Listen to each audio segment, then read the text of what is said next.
What up, people? What's good? Salute. Yes, sir. Yo, what's good, everybody? Salute to the tribe. We're hip hop and comics and hip hop. We're a niche channel. Reserved for the best. It's super dope. I do sell comics. Check me out on Instagram at 6th_element_comics. Yeah, because comic books are the sixth element of hip hop.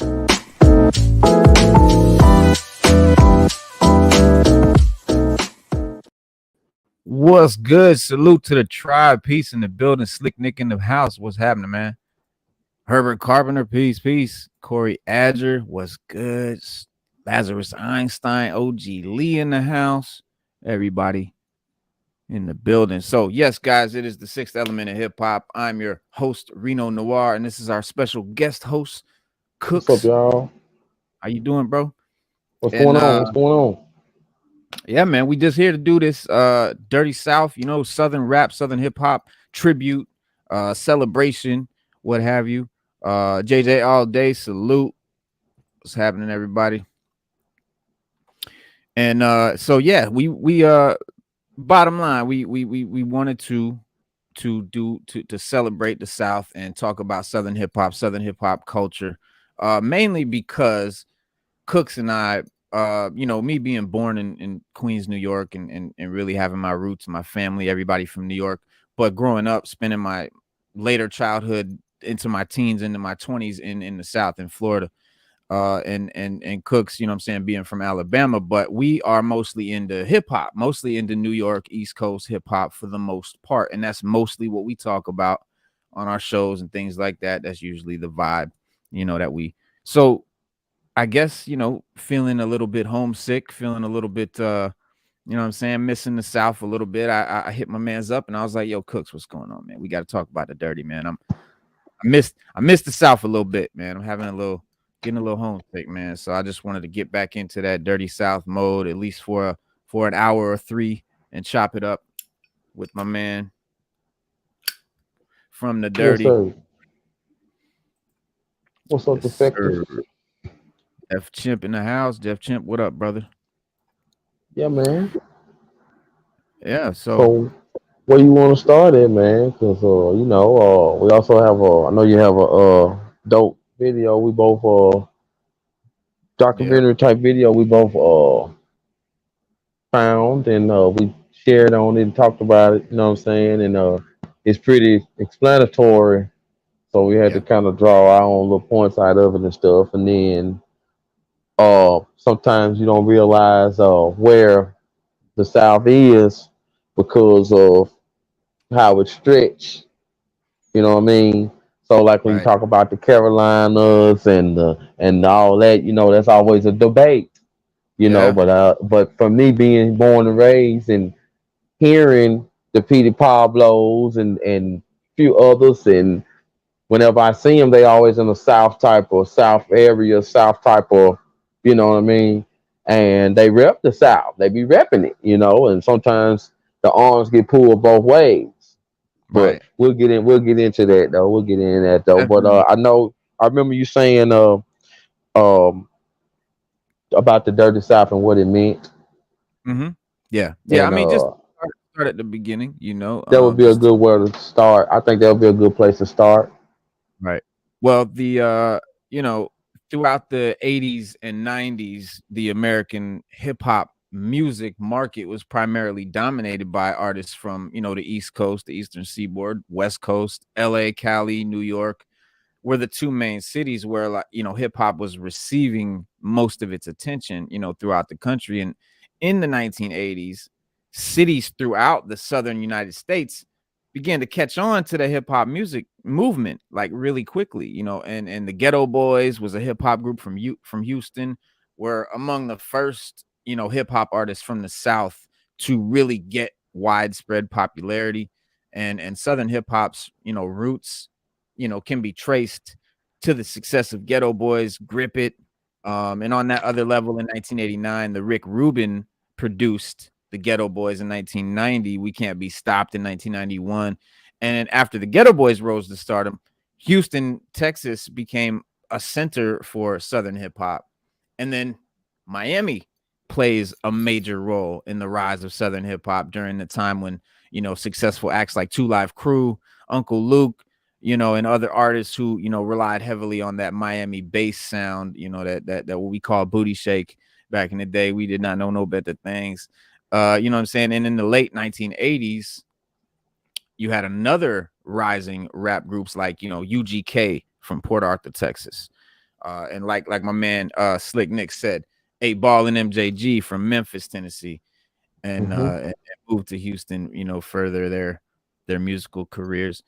And then by the 1990s, Atlanta, Georgia, becomes, a controlling city in the Southern hip hop music genre in the culture.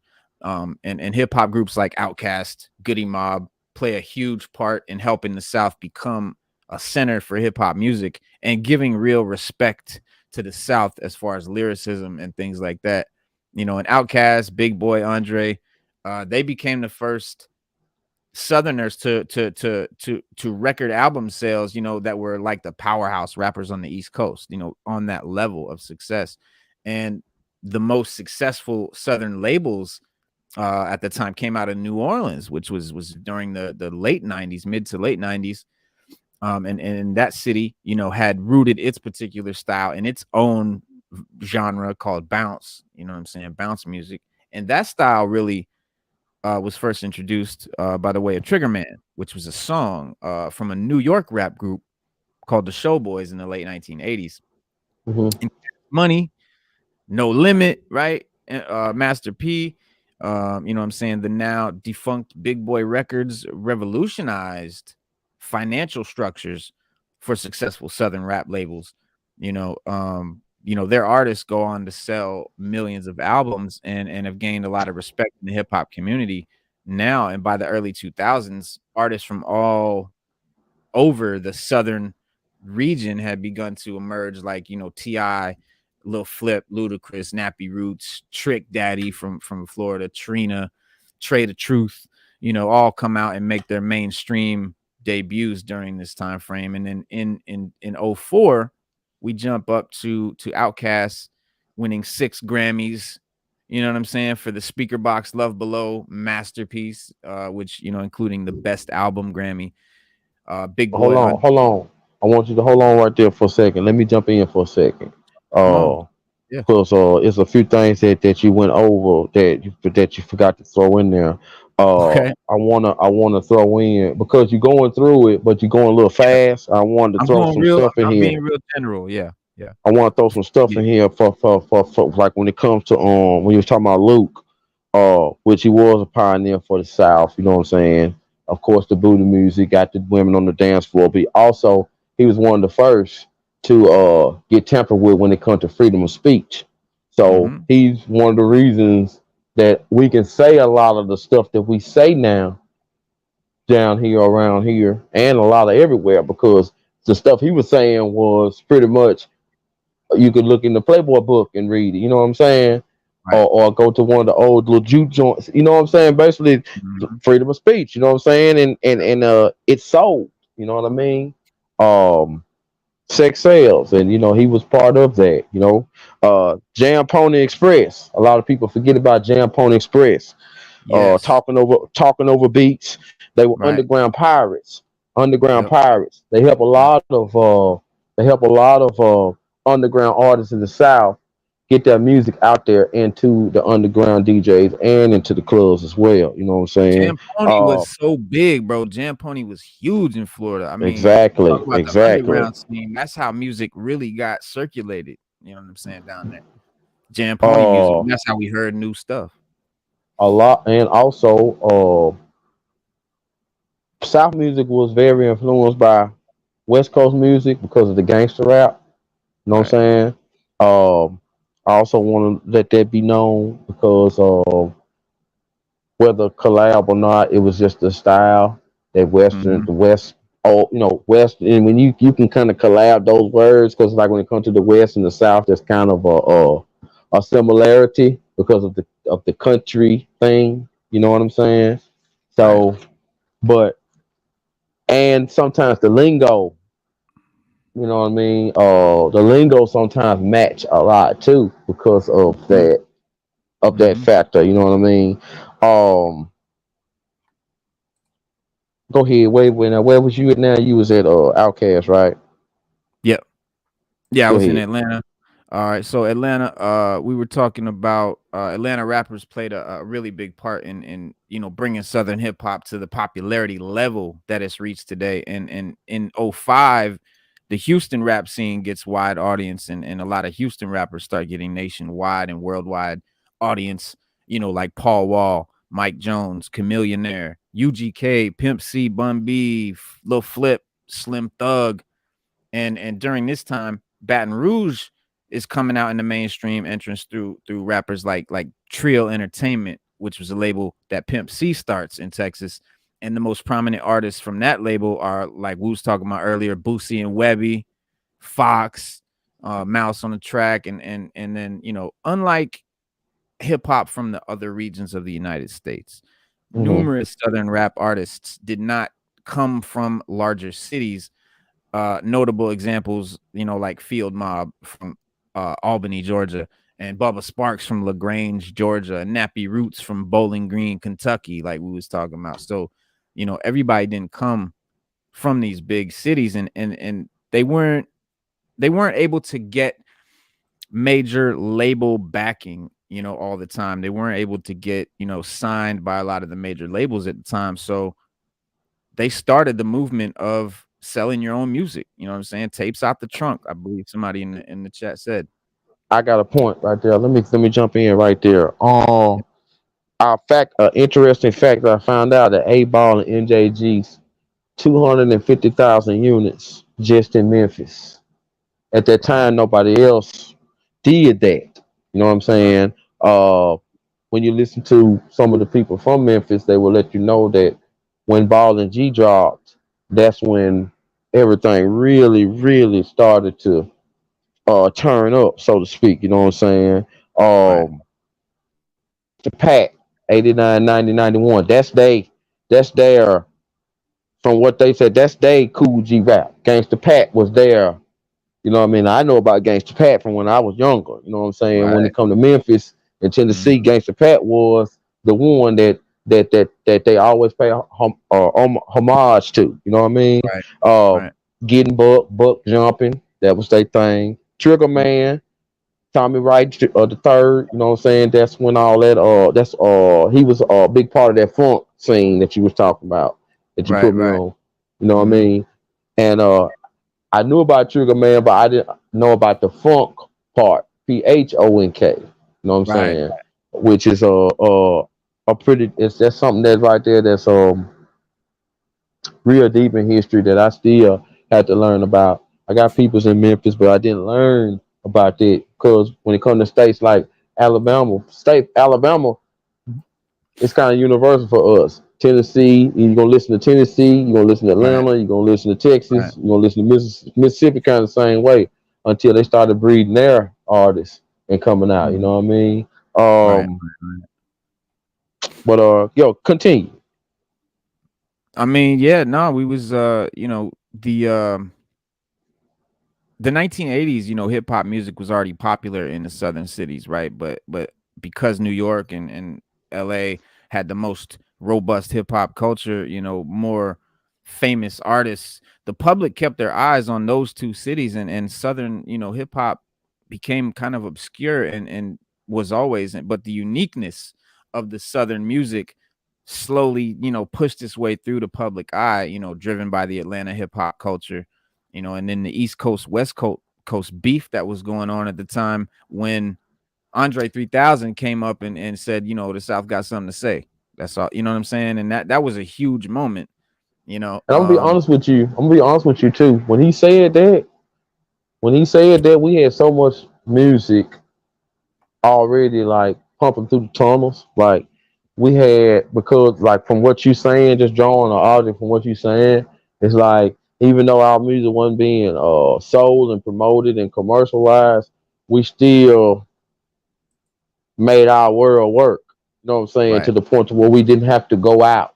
That's the kind of shit right. Pimp C was on. You know what I'm saying? Like let's Hmm. make it jump right here. And we Right. ain't got to worry about going nowhere and blah blah blah blah. But we already know how history was wrote. But I'm just saying, Mhm. at that time and point, what I'm saying, being right here up on the umbrella, I'm hearing what everybody's saying and how they doing. You know what I'm saying? Yeah, Crucial Conflict was dope. Oh OG, yeah, hell yeah. Ghetto Crucial Mafia. Conflict. That was Midwest, but yeah. So yeah, Andre, man, But this it's was like this though. I'm tired of folks, you know what I'm saying? Them closed-minded folks, you know what I'm saying? It's like we got a demo tape and don't nobody want to hear it, but it's like this, the South got something to say. That's all I got to say. boom. I mean, just put it down. Just and like you was saying about, Pimp C, really just trying to so in the South, like I was saying, we loved New York hip hop, and then when West Coast came out, gangster rap, that was even more to our liking. That was even more close to what we were doing with cars and everything, and because LA, California is a little bit more like the South. New York is like high rises, everything is up city, very compressed. Cali, the South, everything is spread out. We got a lot of sun, we got a lot of trees, a lot of grass, a lot of fields. You know what I'm saying? A lot of space. So the cultures were a little more similar, and so we really gravitated to that. But none of those other artists from New York or even Cali weren't really giving us the respect. They was calling us country and make kind of clowning. And so Pimp C was like, matter of fact, he was like, fuck it, this ain't hip hop. Y'all can have hip hop. This country rap tunes. You know what I'm saying? And bro, that shit just stuck with me, man. When he said that shit, I was like, yeah, bro. And let me throw this in too. DJ Screw. A lot of, you know what I'm saying? This generation, these last two generations ain't gonna know nothing about DJ Screw. DJ Screw, 2,000 tapes a week. What? 2,000 tapes a week. You hear me? JJ, 2,000 tapes a week. Crazy. I forgot who told the story. I was watching a little while ago. He said that DJ Screw had a line around his door coming out. In fact, his dad told it. They had a line coming out the door down the street. Police thought Yep. something was going on. They come kick in the door and they see ain't nothing but just music equipment and tapes and Yeah. you know what I'm saying. Thought it Uh, was a dope did, spot. They thought it was a trap. It was so yeah, much. Yeah. you know what I'm saying? So it's like DJ Screw really changed the game for a lot of artists and DJs, you know what I'm saying? And for the streets, you know what I'm saying? Um, because of his originality and his hard work. He wasn't worried about being outside. Right. Like his daddy said, he wasn't worried about being outside and doing this and doing that. He just wanted to make his music on with his records. You know what I'm saying? Yep. Right. Um, and with the screw, the child flavor on it, it was just a different way. I remember one of the dudes from what his name is the ones who did that song UA. I remember he Oh was yeah, yeah. saying that Yeah, Sean Paul and yeah, I remember he yeah. was saying that how like music something he said and Mike Jones like music too fast. Like sometimes Mhm. music be too fast. We like to slow it down. You know what I mean? Right, And right. I thought that was a great way to put it.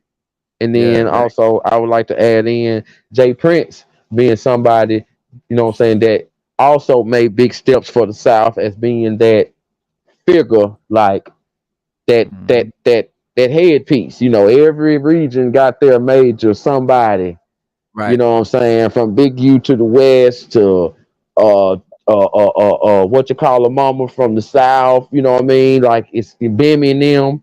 He was one Mm, of them. You know what I'm right, saying? right. And he made sure that he was the call in guy. You know what I mean? Like they say. You know what I mean? Call in. You know what I mean? Let us Right. know. You know, give us. You know.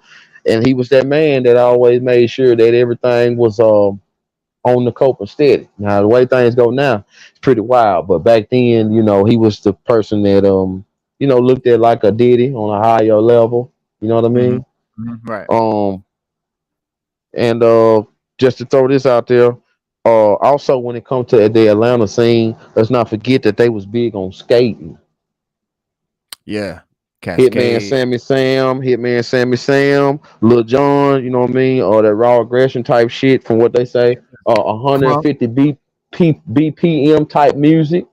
So, music that make you release your energy from how they explain. You know what I Yeah, mean? 'cause And in go the in ahead. the in the 2000s, the South brought out that crunk style.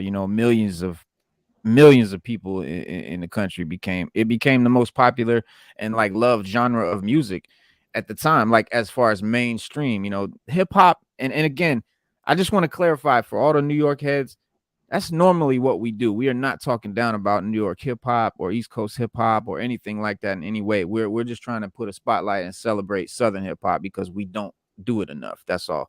But just to get that out of the way. But yeah, I mean, Hmm.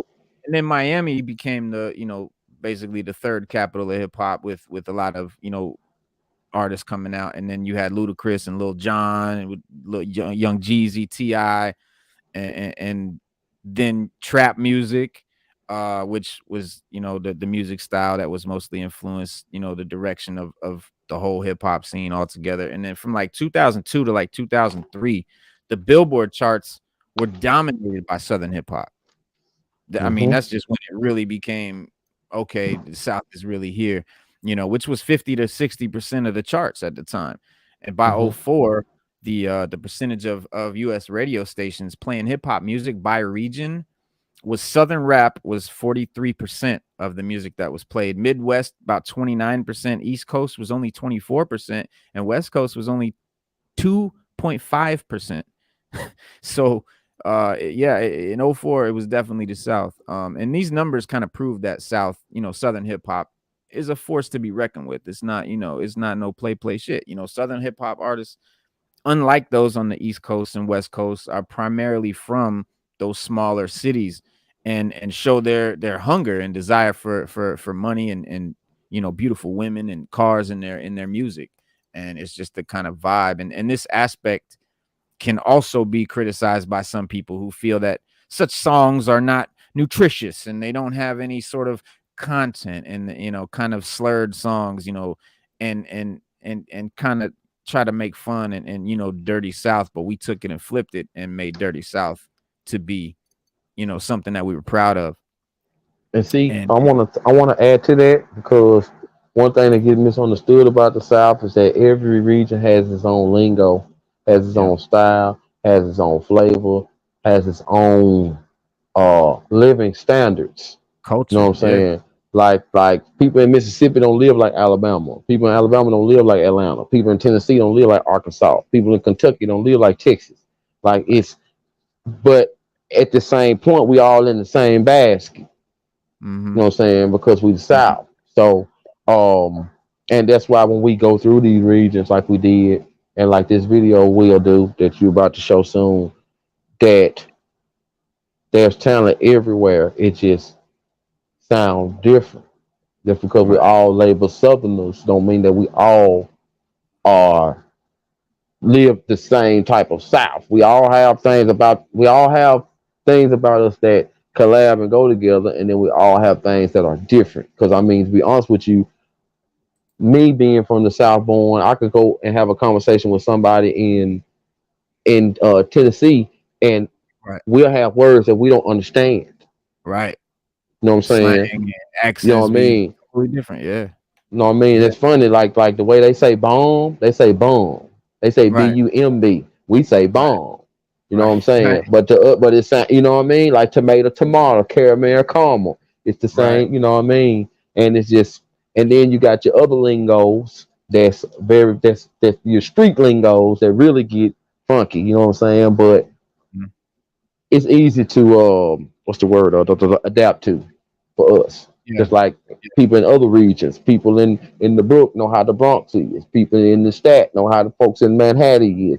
People in right. the West, people in you know what I mean. People, and then when you Mhm, look at the Midwest, it's like South Dakota, North Dakota, Montana, whatever. They are all in their own thing, in their own section.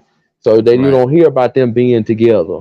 West Coast, you know what I mean? That's pretty much that whole strip of California. I mean, yeah, it involves Arizona and Utah and all that, but it's always about Cali. You know what I mean? When you go to the east, more about New York. You don't hear about the Connecticut's and the Vermonts and all that, Boston's right. and all that. It's about the Mecca. You know what I mean? When it comes to the North, Michigan, It's Detroit, like blase. No, every borough in New York got its own style. Staten is different from yeah, Brooklyn, is different from Queens. Yeah, it's the same thing. but Cause they know you how know, each other run though. They know the right, rules. right. They can still move throughout, but if they were to come to the South, it would be completely alien to them, and vice versa. But yeah, it is a good point to make that the South and Southern hip hop is not one thing, is not one sound. It has many very distinct, very different sounds, very original sounds. Let's go through a few of them. So let's start Miami bass, Uncle Luke, things like that. Miami bass, was obviously made popular by Two Live Crew. But the music of Miami, Miami's got a very rich, music, but the southern, the southern rap that come from Florida and Miami and southern Florida was a big hub for southern rap, and artists like Plies that we have now, but like Epitaph, DJ Laz, Trick Daddy, Pitbull, Flow Rider, Stacks, JT Money, Carl Levette, Rick Ross, Trina, Jackie O, Gold Rush, Pretty Ricky, Two Live Crew, and in the mid 2010s, Miami still had a growing scene based around cloud rap. There's a whole new genre, which is cloud rap is a subgenre of southern rap and trap music that has several sonic characteristics of lo-fi. So if you know what lo-fi music is, I know you do, Cookz. You know lo-fi because we talk about it. So Hmm. it's like southern lo-fi music called cloud rap, and a lot of music experts credit Lil B, the rapper Lil B, and producer Clams Casino as early pioneers of this new style.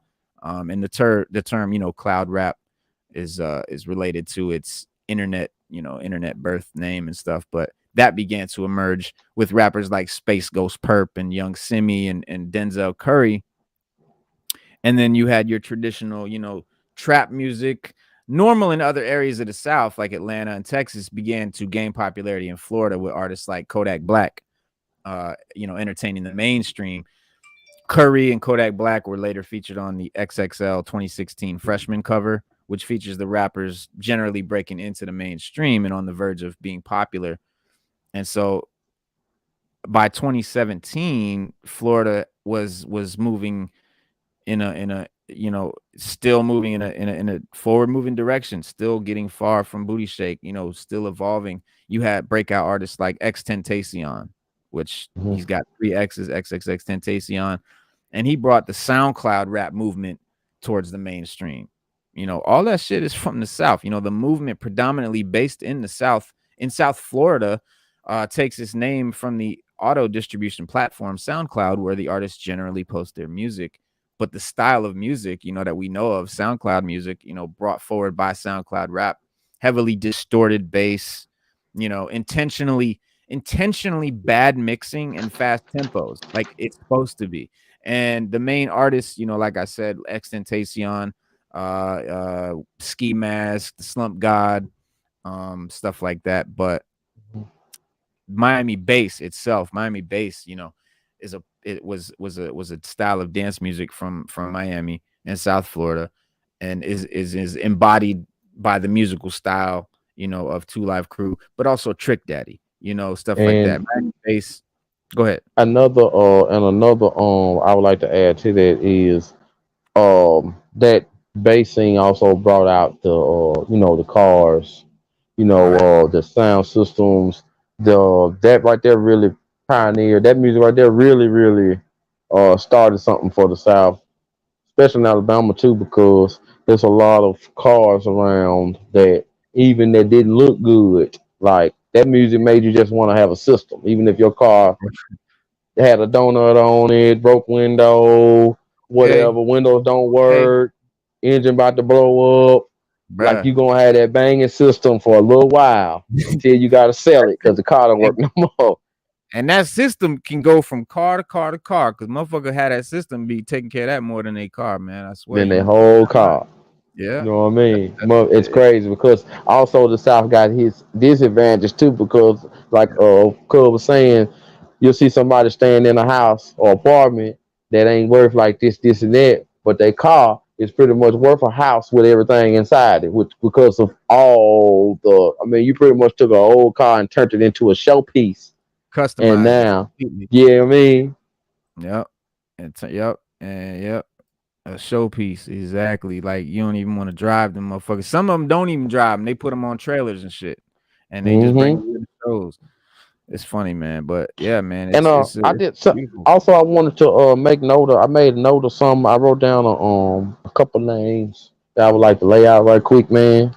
That I Yes. found kind of interesting. You know what I'm saying? Uh, basically what I did is I wrote down a few names of a few rappers coming from where they're originally from, just in case people ain't know. And I found it was quite interesting. You know what I'm saying? Almost. So you mind if I do this right quick? Nah, man. Yeah. Okay, Fuck. check this out. So when it comes to Mississippi, you know what I'm saying? I didn't know didn't know that originally Rick Ross is from Mississippi.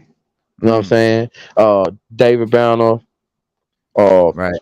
Big Crit, Big Afro Crit. Man, Nate Dogg. You know what I'm saying? Ray J and Brandy, of course, you know what I'm saying, and the Soldier Boy. When it comes to Alabama, you know what I mean? Doe B, rest in peace. Six Trey Gangster. The Dirty Boys, which I always want to throw them, the pimping the gangster. I always want to throw them they love because JJ know, because he right here in Decatur with me. When the Dirty Boys came out, and Candyman and it was a monumental moment because that was probably the closest to our city that we done had rappers go far. You know what I'm saying? Rich Boy, Right. that's Mobile. That's way down in the bottom of Bama. You know what I'm saying? And Yellow Wolf, he kind of on the side. Right. Drama, I know everybody remember Drama. Left, right, left. Everybody remember Drama. Six Straight Gangster and Gucci Mane is originally from Alabama. Mm-hmm. People didn't know. Uh, when it comes Also, to North, Mississippi, you go forgot ahead. Soldier Boy and Ray Shremmerd are from Mississippi too. Also, Nate Dogg actually born in Mississippi. right. Yeah, yeah. And North Carolina. This one right here was interesting. Oh yeah, can't forget. Yeah, I saw that too. Mr. Pook and Mr. Lucha. I was telling you about that earlier. North Carolina was really interesting to me because you know we always had this debate. We always had this debate, not us but others. But you know, mm-hmm. J. Cole, J. Cole, the baby, the Rhapsody, baby, Jermaine Dupri, Little Brother. Corday. That was interesting to me. Little Brother. My brother's I my didn't know. that's my shit. I didn't Yeah, know. yes. Fonte, We're gonna hear Knife from Fonte Wonder, in a little bit. Yeah, yeah, um, Nick Cannon. You know what I'm yeah. saying? Ski Beats, Justice League. Rhapsody, Yeah, I Rhapsody. said that. George Oh, you did. Clinton, Okay. Yep. Anthony Hamilton. I was like, yo, okay, that's pretty. Petey That was Pablo. pretty dope. Yeah, Peter Big Pooh. Pablo, and that's where it all started for me. That's how old I Yeah, am. It started for me with Peter Pablo. You know what yeah. I'm saying? Uh, then I went to Arkansas. Arkansas didn't have much to show me, but Kari Fox. From what I understand, Kari Fox is a female MC, and I hear that she's real tough in their Mm-hmm. hip hop scene. So Right, keep an eye out for Kari Fox. You know what I'm saying? She kind of one of them unheard of that's pretty good with the rhymes. You know what I'm saying? mm-hmm. When we go to Texas, you know the list don't stop. Hey, OG Ron C, Bankroll Freddie from Arkansas too. Bankroll Freddie, Bankroll in Freddie. Arkansas. Yeah, yeah. Kari Uh, Fo, S.L. Jones, Tony Kari Tillman, Fo. That's how you say it. I said it wrong. Kari Fo. Kari Fo. yeah. Big Fizzle, Uh, CK. Yeah. Also from Alabama that got me. I hate I left this out. Mick Jenkins is from Alabama. He actually from Huntsville, Alabama. Mm. Mick Jenkins is somebody that one of my white friends put me on, and I thought he was a West Coast dude. You know what I'm saying? But no, Mick Jenkins is right from Huntsville, Alabama. You know what I mean? So What about that the right what there about was a. the Alabama unknowns that you wanted to talk about? I already had dropped them. That's what I'm doing now. That's why I'm Okay, just dropping them that's now. what you're talking about. Yeah, Okay, because Mick okay, Jenkins is one of those. You know what I'm okay. saying? Mick Jenkins is one of those. Uh, and the Dirty Boys because they don't get their due justice. You know what I'm saying? Like when they Right. dropped and like JJ was saying, Mr. Lucci and Mr. Pookie, like when they dropped, and Mr. Big, like when all that dropped, when that scene right there dropped, that scene dropped like together like a piece. You know what I'm saying? It was like piece after piece. You know what I mean? You could tell from the beats and the production that there was some type of collaboration or a connection going on. You know what I mean? Right. I'm gonna scoot on over to Texas right quick. OG Ron C, Lil Kiki, Devin the Dude, Lil Flip, Fat Pat, Mike Jones, the DOC, which is something I didn't know. I didn't know the DOC was from there. Also, you know who was born in Houston? Who? DJ Premier. Oh yes, that's right. Saying, That's right. DJ Screw, of course. ESG, Ghetto Boys, Bun B, Zero, Pimp C, Travis Scott, Paul and Paul Wall and Chameleon there. You know what I'm saying? With others, just to name those. And I'm gonna stop at Tennessee. 3-6, Ballin' G, Young Dolph, Starlito, Yo Gotti, Young Buck, Player Fly, Gangsta Pat, Tila, Frazier Boy, and Speech from Arrested Development. Yes, Tila was just to name a few. Tila was that even though that one album was his best, that was still I could play it all the way through. Yo, that's with no clothes, showing love, man. Yo, that's it right there, boy. That CD. That's you hear what I said? That CD right there. Woo. Yes, sir. Yes, sir. Peace of Mind was my jam. Peace of Mind was my jam. That was tight. That whole I mean, that's one of them albums that I used to just let it play. Just let it play. Yeah. Period. You know what I'm saying? Yep, he an underrated dude, man. Tila's underrated. But I mean, you know, but like you said, I guess he really only did the one joint. I mean, I didn't really hear a whole lot from him, but I think he did a second album, but it wasn't, and then like contract and all that stuff. You know what I'm saying? Contracts and all, because there was some fussing and stuff going on with Suave House and them. So he after that. So but that first album though, JT Money, right? Yeah, now, wasn't Clan JT Money. I want to something that you had asked me earlier. When it comes to the word dirty, when it comes to Dirty South, like you know what I'm saying, like what did that mean to you, like Dirty South? You know what I'm saying? Compared to what people think it mean. Yeah. I mean, to me, like yeah. I mean, I don't know. You know, I don't know if people think it means anything bad or derogatory, or if they look down on it, or the word dirty has a connotation like it's dirty or something like that. Do. You know, they do. Well, they do. And I gotta tell them that's not the way we see it. Not at all. It ain't nothing dirty, gritty, grimy about it. We talking about candy paint, gold shining, chromed out rims, and just flossing, teeth shining, just everything just pristine, clean. I mean, you know, I moved up north, man. I'm telling you, I moved up here and it's a different culture. Like down there, your J's gotta be brand new. You understand? Your shoe, I mean, everything got to be crispy. Everything got to be clean. It's not really that way up here. Cats don't even care if their shoes get dirty or none of that. It's different down there. Everything down there in the dirty South is very clean. You know what I'm saying?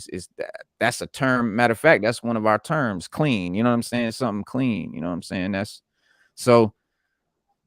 one thing I do want people to know. You know, that's a misconception. That may be a misconception with some people. But it's definitely, you know, it's definitely not dirty or grimy out here. It's money down here. You understand? It's like I said, man. Moving up here was a culture shock for sure. You know, because even though everyone I am related to is either from New York or Boston, spending my teen years in Florida, you know what I'm saying, growing up down there, coming of age, you know what I'm saying, that's ingrained in my soul. So you know, I do want people to know that, you know what I'm saying. And when I was telling you that we was going to do the Dirty South show, we were talking about it and you mentioned something about wanting to get away from that term. Do you want to get away from the term, or you want people to understand the term? Well, I would like. I mean, in my head, my opinion, my head, it's like you know, at one point, because when it comes to Dirty South, for me, it's all about the land, like bro was saying in that video, and I understood what he meant because of we didn't have all the opportunities that those that are from the South have when it comes to, you know, uh, getting out there and making it happen. You know what I'm saying? Um, blood, sweat, and tears. You know what I'm saying? What it took for a lot to get where they are now. You know what I mean? Right. And that go for everybody too. You know what I'm saying? I ain't saying nobody better than the other one or nobody had it harder than the other one. But when you look at the landscape, you know what I'm saying? And you look at the opportunities when you up the road. Traveling up the road just took us up farther up the road. We didn't get to no bigger city. You know what I'm saying? We didn't. You know what I mean? Living conditions, blah, say, blah. Uh, we didn't have all the different places to go as far as to get away from where we at. You know what I'm saying? Right. And you know what I'm saying? And I mean, when I say that, I don't mean going on vacation. I mean going to the basketball courts or going to play football or going to the arts and theaters or going to the, you know what I'm saying? We didn't sometimes the only shit we had to do was throw dirt gravels in a dirt field. Or You know go what I mean? fishing or Or some. go Yeah. fishing or go throw Yeah. rocks at the Way in train the or country you know what I shit. mean? You know what I'm Yeah. saying? Like our granddads and stuff, when they waking up, they taking us outside to go to work. Some of us Mm, had to do that. You know what I mean? mm, And mm. when folks say get it out the mud, you know what I'm saying? Before you got mud, you got dirt and water. You know what I'm saying? In Right. order to have mud, you gotta have dirt and you gotta have water. You can't make Right. mud without dirt and without water. Grass don't make mud. You know what I'm saying? Right. So it's like, yo, you know what I mean? I know that over the years have passed, we've always been looked South always been looked at as, you know, people that walk barefoot in the grocery store. You know what I'm Right. saying? Yeah. We talk slower. You know what I mean? We don't pronunciate and this and that. You know what I'm saying? But it's just the way we are. You know what I mean? We understand each other. You know what I mean? And And it's not that we dumb. You know, the way we talk is perceived as like ignorant, but it's not. We're not dumb. We just have a twang to it. It's just the way it sounds to it, and people think it's ignorant, but it's not. yeah, and to be honest, sometimes a lot of the information don't flow as fast through here as it do through other avenues. You know what I'm saying? Lots of times we are the Pre-social last ones. media. You know Right. what I Right. mean? Lots of times we are the last ones to find out. And then Yeah. again, it's so many small cities within this SEC, Southern Eastern Conference. The Miami will find out, Houston will find out, but little Right. old Decatur Yeah. and little old place in Mississippi and Chattanooga might find out, Memphis might find out, but the little old places in between the county line, Atlanta gonna Uh-huh. find out sure enough. But Right. Right. Rome, Georgia might not find out. You know what Right. I mean? And then who knows what Virginia and North Carolina, South Carolina finding out. You know what I'm saying? So it's just Well, see, Virginia, I say I'm in Virginia and they call it the South, but honestly, like I said, I grew up in the South. This ain't the South. This is more close to Maryland, Baltimore, Philly, New York, Jersey. That's kind of what it is up here in Virginia. So, but I'm in over by Virginia Beach, Norfolk and stuff like that.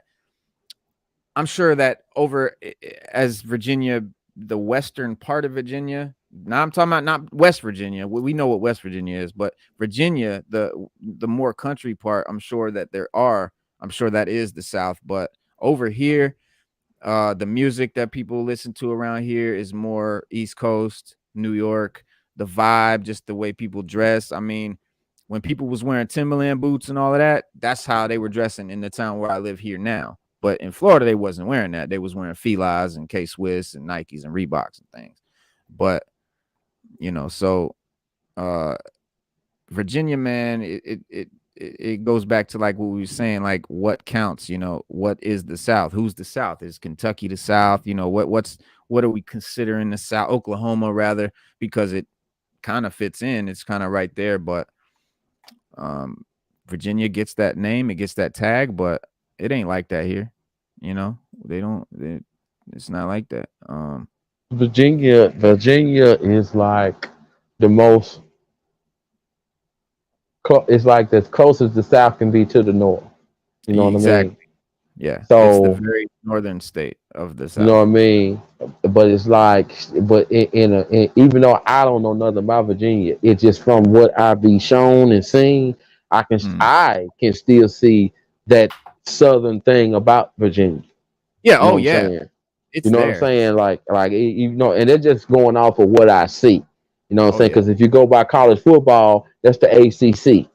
You know what I'm saying? Right. That's the Atlantic Coastal Conference. Right. You see what I'm saying? But So up here, you don't see as much of like, candy paint, 28-inch rims. You don't see that really up here as much like as you would in the southern states. But the way people talk, the ruralness of it, you can tell it is country. I mean, it is the South, like you're saying for sure. But it just does not. I don't know, man. The culture that I'm used to from Florida, that people from Texas and Atlanta and Alabama and Tennessee might be used to, is not going to be. It's not really like that up here in the areas that I'm in. In the more urban areas of Virginia. and the culture, but you know what? I'm gonna be honest with you, it's changing. You know what I'm saying? It's changing. It's like the way things used to be, real southern and south. Yeah, Technology is really taking away all of the characteristics that separate south, the north, east, region. and west. You know what I'm Yes. saying? Like it seemed like the only thing now that's showing the differences is our land. You know what I'm saying? Like Yeah. New York got big buildings, the West got deserts and hot places, the Hmm. Midwest got the Midwestern shit, and the North cold, and the South, you know what I'm saying, long roads and blah blah blah blah blah. It's like the only thing that's separating everything now because technology is really in our voice patterns and how everybody talk. But Yeah. that's kind of changing too because how I sound ain't who how I sound is not how somebody that's 14 and 15 sound compared to when I was 14 and 15 and you know what I mean I'm 42, so whoever 36 and Preach. 37, you know what I Yes, mean, they still sir. sound like me, but Yes, sir. they baby brothers and they kids, they don't sound like us because of what Mm. they watching and listening. The lingo is everything changing right before our eyes on our noses. Yeah. But anyway, No, that's real because that's kind of like, part of why I wanted to do this episode was because I missed that regional those regional differences. Social media, the technology that you're talking about, social media and things like that have brought the country together as far as slang, lingo. Everybody talks with text lingo and things like that now, so it's yeah, all right. And we couldn't understand Cooks at 10 years old. But yeah, you're right. It's there were regions that you had. The East Coast had its own very specific way of doing shit. The West Coast had their way, Midwest had their way, the South had their way. But now the regions have just sort of melted together, and so you don't really have that big regional disconnect. Or I don't even want to call it a disconnect.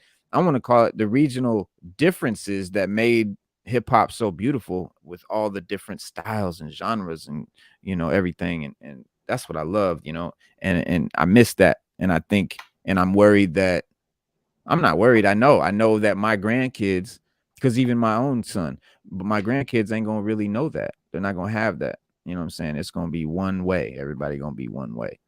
yeah. Like my daughter, man, she just turned 22, and you know what I'm saying, like her mom grew up listening to booty music, shake your ass music. I Right. grew up listening to, whatever the category. I was in all categories.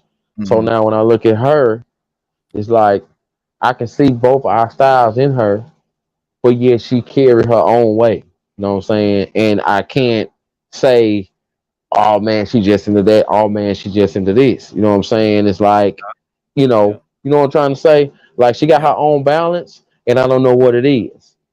You know what I mean? And that's kind of what that generation has now. You know what I'm saying? It's like they got their own balance now, Yeah. and you just can't figure out what it is because our shit is so far away from them, and we see what's coming now. Some still trying to kick the real that we consider the real, and then a lot of them are doing what they want to do. I ain't gonna hate on their stuff; they making their money, but they doing the music they want to do, and that age group like it.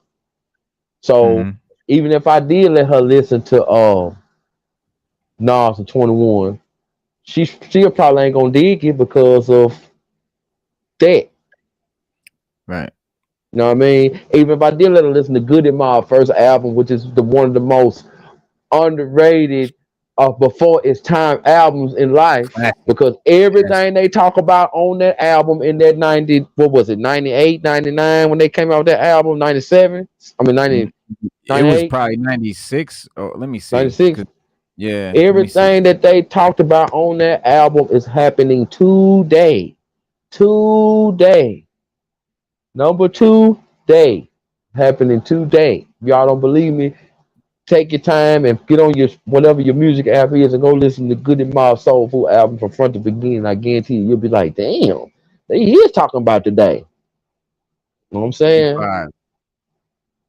Yeah, it came 95? out in 95. So that's yes. So from 95 to now, and they shit they was talking about is happening now in damn near 2025, right? Yes. Damn near. That's some shit. You know what I'm And saying? yeah, Outkast and Goody Mob were so important to not just to Southern hip hop period, man. Outkast alone, you know what I'm saying? Organized Noise, production crew epitomized the Atlanta section of hip hop's, rising force in the dirty South and during the mid to late 90s, man, along with Goody Mob and Outkast took, you know what I'm saying? They took bold, innovative, decisions and did shit differently. They were very creative, very original, you know what I'm saying, and less reliance on aggression, more on positivity and melody, with the music, thicker arrangements, more intricate lyrics than the average Southern rapper. So And then you after, could say, they were the Wu-Tang of the South. sure, sure, yeah, you could say that. You could say that in a way. Just comparison, just compare. Yeah, Not we ain't talking about no better who got more. We just influential saying wise, yeah, they're influential, influential and wise, that's yes. how I feel about them because there is no other clique group Mhm. that I know in the South of right now that hasn't lost somebody to a killing, death, drug overdose, or something like that. That stuck together and still make a music, even though it might be a piece of here that might not be with the group, but they are with the group. Like Andre Right, 3000, like he ain't making much music, but he's still connected with his right. brothers. You know what I'm saying? The only reason I'm saying that because of various little interviews and stuff that I've looked up and watched. And I'm like, Mhm. oh, he is still around. He just ain't around, but he around. You know what I Yeah, mean? yeah. He not putting out stuff like Nas is, but he's still doing his thing. And He's and still yeah, doing his thing though. You know what I'm back saying? right after Dre and Big Boy hit #1 on the rap charts with their first single, "Players Ball," which originally was a Christmas song that they turned Hmm. into a Southern anthem. I mean, an anthem of the South, straight up anthem. And then they basically embarked on a run of platinum albums with hits all through it. You know what I'm saying? And bunch of critical accolades and awards and everything. Because Southern Playlist to Cadillac Music, Andre Benjamin, Antoine Patton, Big Boy, they both right before they made that music, they went to the same high school, like they was kids, like hanging out, you know what I'm saying, and in East Point in Atlanta. And they used to have little rap battles and stuff in the lunchroom, and they got respect for each other through that. And then they formed Outkast, and then Organized Noise was a little production group, a little beat making group. They was already doing stuff and dealing with like TLC and Escape and stuff like that. They were signed to LA Reid and Babyface's LaFace label, and then they signed Outkast right after high school, and then they released Players Ball. It was history after that, bro. That shit went to #1, and then it slipped from the top spot only after 6 weeks and was certified gold, and which is crazy. You know what I'm saying, for a Southern debut. And that album, Southern Playlist Cadillac, hit the top 20 in 1994 and was platinum by the end of the year that it came out. So Dre and Big Boy also went on to get Best New Rap Group of the Year at the 95 Source Awards, and that's where we saw Andre South Got Something to Say. ATLians, boom, they returned in 96 with ATLians that August. It goes to number 2, goes platinum. Me and You, Elevators, Me and You, Yo Mama, Cousin Too, and top 40 title track. Aquemini comes out in 98, also hits number 2, goes double platinum. Oh yeah, hey, Aquemini, you know where they got their title from, right? Yeah, okay. Gemini and Aquarius. Yeah, because Andre is a Gemini like me, and yeah, that's Aquemini, and they there was no big hit singles at this time, but critics love that album, and hip hop heads, the unified sort of progressive vision, you know what I'm saying, and it was I think it was a big leap forward as far as their style, because they started Southern Playlist Cadillac Music was very player, street, hip hop kind of thing, and then it sort of ATLians, they got a little bit more eccentric and a little more eclectic, and by Aquemini, they was really, Andre was really expressing himself and everything, and you could tell what he was leading up to, Love Below and all of that. But in a unfortunately, in a bizarre turn of events, Outkast was sued over the lead single Rosa Parks, by Rosa Parks, who claimed that the group unlawfully appropriated her name to promote their music, which, and also objecting to some of the song's language, saying, that this civil rights, event, that they were kind of slandering it. And the initial court decision dismissed the suit in 1999. Supreme Court later allowed the lawsuit to proceed, and the two parties reached a settlement. So we still have that song, and Mrs. Rosa Parks, I guess, got paid, so everybody's happy. A lot of people don't know, and then people forget rather about Stankonia. Stankonia, Dre modified his name at that point to Andre 3000. That's where we get 3 Stacks. That's when Andre became Andre 3000. Before the group issued its this was, I think, their 4th album in 2000, and they had because they had B.O.B., Bombs Over Baghdad, Miss Jackson, like it was some big hits, and then Stankonia goes to number 2, triple platinum in just a few months.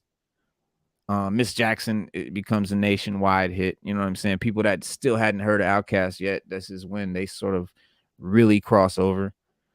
But man, I'm trying to get to Speaker Box and Love Below, because that's the pinnacle, right? That's just a masterpiece. That's what you like. I was more. I was more into. I wasn't really too into their single album. It's not my favorite Outkast album. It's what I think Andre was leading up to. I think this is his masterpiece, right? That's that he really wanted to. This is sort of the culmination of his work. It's not my favorite, because hip hop. It's hard to say, man. I want to say Southern Playlist Cadillac, because I really love that album. I got it on vinyl. I love that first album. ATLians, though, is super personal and has a lot of messages. Nostalgia. Yeah, and a lot of messages. And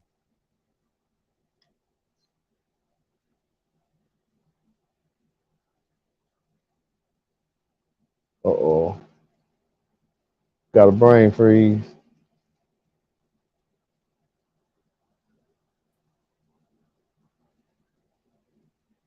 Man. Okay, man.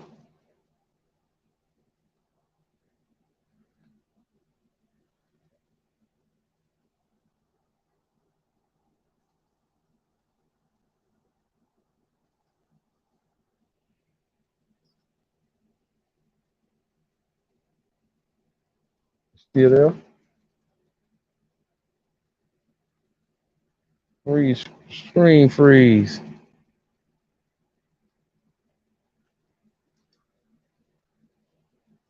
Oh, what's gonna happen?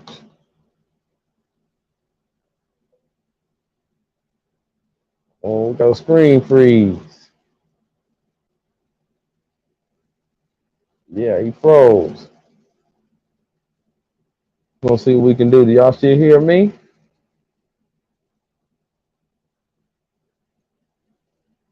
Trying to see if he's gonna come back in. I don't know what happened. Wasn't my fault. Can y'all still hear me though? Oh, you can? Okay. All right. Well, I'm waiting to see what's going on, y'all. Maybe he'll come on back in. Um, I'm waiting to get a message from him to see what's going on. We was gonna jump into this video. We got a dope video to show y'all that we found. It's called "Dirty States of America." Down south hip hop story. You know what I mean? And I feel like y'all have found some stuff in here that's pretty cool. But I gotta see what's going on. But while I'm here doing this, I want to shout out to Lido, OG, Slick, JJ. You know what I'm saying? Slick, brother, I saw her earlier. Okay. There you go. What happened, man? Yeah, the internet went out. It just went out for no reason. Okay. Yeah, just went out and came back on. Okay. Sorry about that, guys. Thank you guys for hanging out and staying though. Where were we? Oh, Yeah. we were saying something. You was finishing up your Outcast point, and we was gonna get into this video. Oh yeah, we in hour number 2. Outcast. What was I saying? Yeah, just Rosa Parks sued them, and yeah, I think we did that. Talking about got to Speaker Box, Love Below. Just talking about the Love Below was kind of his big opus. You know what I'm saying? But yeah, it was a double album. Debuted at number 1, came right out, spawned a pair of number 1 singles. Hey Ya was huge. Yeah. Move was huge. Speaker Box, more true to Outkast's, style, more true to their typical, that they were kind of known for, could have been issued as Big Boy's solo album. And Love Below, a diversive, could have easily been Andre's release. And they were actually going to do that. They were going to each put out a solo album. But there had been so much sort of rumors and shit talking about them breaking up or having issues at that time. They didn't want to put any gasoline on that rumor because it was completely unfounded. And, they sort of, wanted to make sure that everybody knew they were still together. You know what I'm saying? But, regardless of its dual nature, it won a 2004 Grammy for Album of the Year. And they but as the breakup rumors continued to swirl around, they came back with a feature film, Idlewild, which was a musical movie set in the Prohibition era South, and was an extremely eclectic soundtrack, very billed as but it was billed as a proper Outkast album. And then Big Boy issued a solo album, Sir Lucius Left Foot, the son of Chico Dusty, in 2010, and then Andre 3000 produced or it appeared on a series of tracks, by John Legend, Greenlight, Beyonce, Lloyd, a lot of R&B guys, Young Jeezy, he did a joint. But let's jump into that video, man. Let's jump into that video. I gotta reset it up now because the whole internet thing. So I want to make sure that everybody can hear this video too while we do it, because we've had problems in the past. So guys, help us out in the chat. Okay, if you can hear what the video is saying really well, let me know. If you guys can't hear what it's saying, if it's too low, let me know that too. And yes, we'll talk and about any point, and please put y'all opinions and facts in the chat room. We definitely want to see what y'all got to say, what you want to know, what you do know, what you like, who's dope, what you remember. Please lay it all in there, because this is pretty dope right here. This is a dope one right here, y'all. Straight up. Yeah, we just gonna pretty much kick kick back, watch it. You know what I'm saying? If we want to talk, you know, pause it, talk about it, basically do a little commentary and stuff like that. But we're gonna chop it up because I think, you know, I haven't seen this all the way through, so I'll be watching this live too for the first time. But Cookz has seen it, and I think he, you know, I think this really breaks it down, you know, in a really cool way. So let's run it. And guys, let me know if you can hear it. Make sure we can hear it.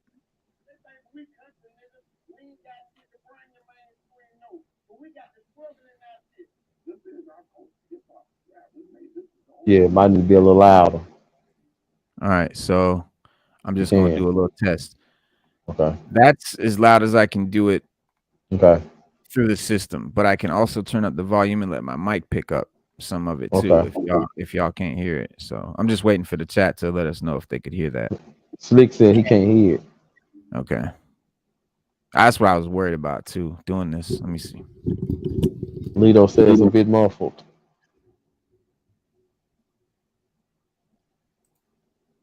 I'm a rapper. I do that for a lot. I fill out the W-2 to tell them bitches I rap.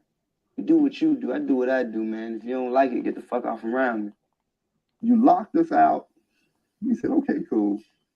We'll start our own party. If you don't like South music, suck my dick. Could y'all hear that? Yeah, they hear that good because I hear it. Okay. Everybody, like, you know, I was about 5th grade. And it was on. Oh, yeah. Hold on. Pause. I want everybody to please keep an eye on when they name pop up and see what state they from. That way some of us can catch up on some of where some of these artists is originally from. I just want to throw that out there. All right. When you talk about hip hop is the one form of black popular music that doesn't have its origins in the South. But its deeper roots are in the South. With Sugar Hill. That was the influence that started it all. That to that point where he just said you know, about, I wanted to talk about that because he said, you know, the hip hop itself wasn't from the South, but when he said that the roots of it are from the South, that's deep because the roots of all music, especially all black music, is from the South, regardless of. So that's what he means by that, by the roots of it. It's still all rooted in the South in a way. Oh, you know what I mean? I mean, it didn't start. Because even if you look at New York hip hop, the music that they would sample, you know what I'm saying? James Brown and things like that, soul music, blues music, all of that. So Directly in New York, but they started it all for everybody outside New York. You know, and it was fresh because hip hop had started breaking through from New York. So it was spreading out. So everybody was kind of doing what they saw the originators doing. We embraced it because it was our cousins, our northern cousins. It was like you had a whole bunch of different people that was busting freestyles. It was break dancing. And when Run DMC came, it just flipped the whole thing.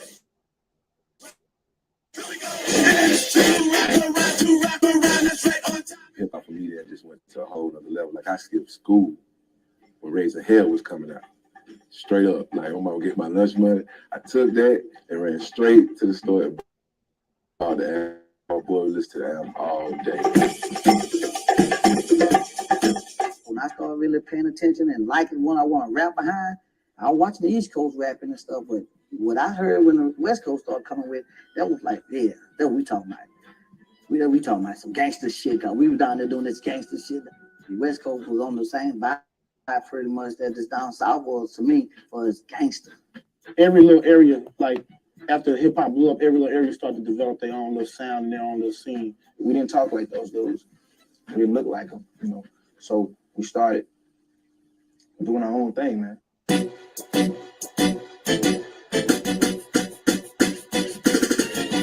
The rap in New York was really cultural.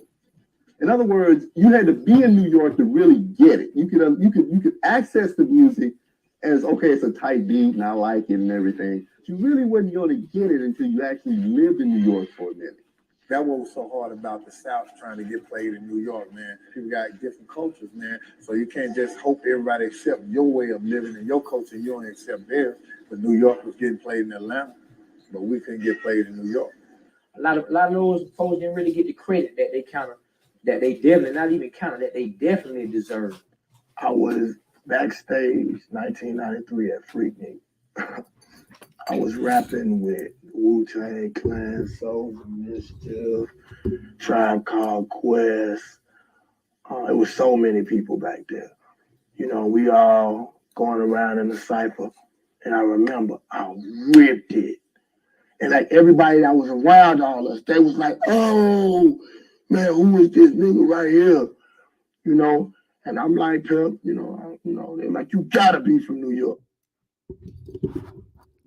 Listen what he says right here. So right here, he gonna make a point, right? That even if we was tight, even if the bars was dope, you still wasn't getting no play if you was from the South. Check it out. Well, I'm like, nah. Okay, you from LA? I'm like, nah. Okay, you from Chicago? I mean, everybody was standing around. Okay, you gotta be, bro. You know, where you from then? I told him I was from Mississippi. Everybody left.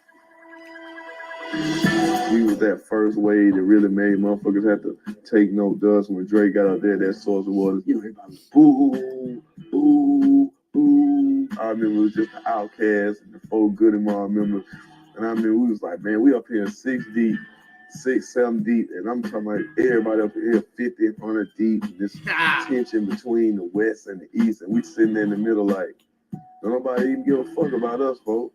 We sold a platinum record. Don't nobody give a fuck about us or what the fuck we talking about. I saw them 2 Southern brothers up there, and I was like, I know exactly how y'all feel because I feel the same way sometimes. Back in the days when I was trying to pitch Southern records, they don't understand, and it's not that they hate you. It's what, and I told Andre, it's not that they hate you, it's that they saw the future. And it really, it made us leave that event that night like, we're gonna show all these motherfuckers. Hey, so he said it's not that they hate you, it's that they saw the future. Mm-hmm. What do you think he mean by that? That they knew that a new sound was coming that has been capped for a long time. And now that cap finna get busted. You know what I'm saying? Because we don't want an award. When you win an award, that's just like that first drop dripping out that cup. It's been an overflow. You know what I mean? And also, I wanted to add a point to what Banner was saying. Like I told you, you know what I'm saying, I grew up around the No Limit, Cash Money when it was blowing up, but I was always into Wu-Tang and Def Squad. Right. You know what I'm saying? Me too. You know what I mean? So that affected the way I dress because I love the way Memphis and Red dress. Right. So I felt like, okay, I ain't gonna dress like them, but I'm gonna get a little piece of what they do and just rock, and put mine. And all my buddies, they used to be at me, and when somebody would see me that's not from Alabama, they'd be like, "Man, you wear that hat just like a New York dude would wear. You wear that do-rag just like a New York dude would wear." You know what I'm saying? Right. Instead of just saying, "Yo, man, that's fresh," they put that label on you. So I feel where he coming from with that on another level. Yeah. No, that's real. Like I got a homeboy that he been on the show a few times, Dex, y'all might know, and he went through the same thing like everybody because he was so nice with the bars and the lyrics and shit that they would be like, "Oh, you from New York? Oh, you from New York? Where you from?" Like they just assume that if you nice, you can't be from the South. Yeah, man, shit, it's stigma, man, stigma. All right, let me run it. One day they gonna have to fuck with us. Now everybody finna start building to the South and see what really, man, this that shit, man. You know what I'm saying? Like, man, this kind of music originated from the South. You know what I'm saying? Like the hymns and the spirituals and stuff. You know what I'm saying? The niggas in the North, they in the North because they came from the South, running from the bullshit that we were going through down here. You know what I'm saying? You laughed at us first because we didn't have it. Now you want what we got. Now everybody want to ride dogs. Everybody want to grip wool. See what I mean? Everybody want to put the in their music now. No, don't fuck with us now, pimp. Now everybody want to bounce. Nah, nigga, don't bounce now. You hear everybody talking about riding on blades, sipping purple stuff. A lot of people just say that shit so they can sell records where we do. You know what I mean? You don't really think too hard about, at least when we first started now, you ain't thinking about the commercials, the radio acts. We're just making the music from their heart and what they feel. There's no certain style that they have down here. Everybody for each his own. What they like, they like. It's all about people being different, man. You know, we got that Al Green in us. We got that the Temptations, that all of that shit. Most Southern acts don't use a lot of sound. They're making their own music. You know, a lot of live instruments, a lot of bass, a lot of guitar, a lot of soul. I got so much soul in me, it's busting out. We're in the love, smoking that weed, feeling fine. Got me a 40 and a fat ass dime. All that. South is really family oriented, really religious based. Mississippi in particular, we got strong. Yo, that's my dog. I gotta say, man, Devin the Dude, man. If y'all haven't heard Devin the Dude, bro, that's one underrated artist, right there, bro. Really underrated artist. Musically amazing, because he make the music too. He don't just do the rap and write the hooks and the music. He do everything, compose the beats, and his beats are insane, like on next level shit, Jedi shit, bro. Fuck with Devin. Yes, sir. Yes, sir. Very musically talented. Strong roots in the blues and in gospel. The music, dog, right now, I believe is our ministry. And today, I was raised up in the church, you know what I'm saying? So that just seemed natural to me to be in that. And the same nigga listen to gangster music, the same nigga gonna make sure every morning, every Sunday, he gonna go to church. You know what I'm saying? It doesn't matter what you do, where you work, where you sleep, where you live. If you ain't got the Lord in your life, it ain't gonna work, man. And to be ghetto fabulous, you got to be highly religious, man. You here for a certain amount of time, it's bound to, you gonna get caught up, man. You gonna start slurring your words a little bit, and you gonna throw some country slang up in there somewhere. We from the South, we got an accent too. It's just country dirty. You would get damn near anything down here, you know what I'm saying? I mean, you got cats down here that say certain shit you would not understand, period, point blank. Ooh, man, that's right there, dope to, man, what was that man thinking? So, you know, we cut words off. We lazy with our tongue. We really don't give a damn about if you don't diction. I like the way my back motherfucking just sink off in that level, like, ooh, you know what I'm saying? Ludacris is one of the most clear Southern rappers I've ever heard. You know what I mean? Being clear and vocal and everything you can hear, you can understand and know what he's talking about. But stop right there. Stop. This is my favorite part. I love this right here. You know what I'm saying? Because I understand exactly what he mean and what he's saying. You know what I'm saying? Oh, but my cousin Slick always give me hell about my lingo. But it's just that's like I said, we take our words and we use them how we want to use them. You know what I'm saying? That's right. Like I understood that the chick was saying, when they're talking about chilling back in the cut, I understood that completely. Like I'm back here laid back. I'm like a fillet. I'm back here filleted. Yeah. You know what I mean? I'm filleted back here. You know what I mean? Just peeping the show, making sure I stay. You know, hey, don't get me started. I'm sorry. Let's get back to it. Let's get back on this thing. You feel me?